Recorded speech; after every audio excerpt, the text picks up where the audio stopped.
Hello, ഇന്നൊരു day at my home നോക്കിയാലോ. ഇന്ന് കുറച്ച് തിരക്കുള്ള ദിവസമായിരുന്നു. രാവിലെ എന്നെ എഴുന്നേൽക്കണമായിരുന്നു, അമ്പലത്തിലേക്ക് പോകണ്ടായിരുന്നു. ഇവനാണ് എൻ്റെ പീലൂട്ടൻ. അവൻ രാവിലെ വന്ന് ബെഡിൽ കയറി എന്നെ വിളിച്ച് എണീപ്പിച്ചു, വാ അമ്പലത്തിൽ പോകേണ്ടതല്ലേ എന്ന് പറഞ്ഞിട്ട്. അങ്ങനെ രാവിലെ എണീറ്റ് കുളിച്ച് ഗുരുവായൂർ അമ്പലത്തിലൊക്കെ പോയി. വീട് ഗുരുവായൂർ അമ്പലത്തിൻ്റെ തൊട്ടടുത്താട്ടോ. അപ്പോൾ ആദ്യം ഗുരുവായൂർ വെച്ചിട്ട് തന്നെയാണ് തുടക്കം എവിടെ പോവുകയാണെങ്കിലും. അങ്ങനെ അവിടെ തൊഴുതിറങ്ങി. അപ്പം മേൽപ്പത്തൂർ ഓഡിറ്റോറിയത്തിൽ നമ്മുടെ ഓട്ടം തുള്ളലൊക്കെ ഉണ്ടായിരുന്നു, ഗ്രൂപ്പായിട്ടായിരുന്നു. അപ്പോൾ അത് കുറച്ച് നേരം കണ്ടിരിക്കാണ്ട് എങ്ങനെയാണ് പോകാമെന്ന് വെച്ച് കുറച്ച് നേരം കണ്ടിരുന്നു. നല്ല രസമുണ്ടായിരുന്നു കേട്ടോ. ചെറിയ കുട്ടികളാണ്, എന്നാലും എന്ത് ഭംഗിയായിട്ട് എന്ത് ഗ്രേസ്ഫുള്ളി അവർ കളിക്കണേന്നറിയോ. അങ്ങനെ അത് കുറേ നേരം കണ്ടിരുന്നു. അപ്പോൾ വിശപ്പിൻ്റെ വിളി വന്നു കേട്ടോ.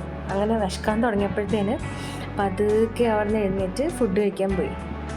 രാവിലെ ഒരു നല്ലൊരു സ്ട്രോങ് കോഫിയും കുറച്ച് കേസരിയും പിന്നെ ഉപ്പുമാവും ഇതാണ് കേട്ടോ കഴിച്ചത്. പിന്നെ ബസ് പിടിച്ച് നേരെ വൈക്കം മഹാദേവ ക്ഷേത്രത്തിലേക്ക് പോയി.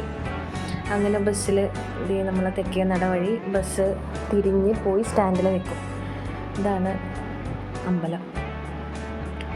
അങ്ങനെ കിഴക്കേ നടയിലാണ് കേട്ടോ പുതിയ സ്റ്റാൻഡ് വന്നിരിക്കുന്നത്, പ്രൈവറ്റ് ബസ്സിൻ്റെ. അപ്പോൾ അവിടെ പോയി അവിടെ തൊഴുതു. വൈകിട്ടായപ്പോഴത്തേന് തിരിച്ചു വന്നു. അപ്പം പീലൂട്ടിന് ഭയങ്കര സങ്കടം ഒറ്റയ്ക്കാക്കി പോയതിൻ്റെ. ഞാൻ കുറച്ച് നേരം അവൻ്റെ കൂടെയൊക്കെ ഇരുന്ന് അവനെ ഒന്ന് കളിപ്പിച്ചൊക്കെ കഴിഞ്ഞപ്പോഴത്തേന് ആൾ ഹാപ്പി ആയിട്ടോ.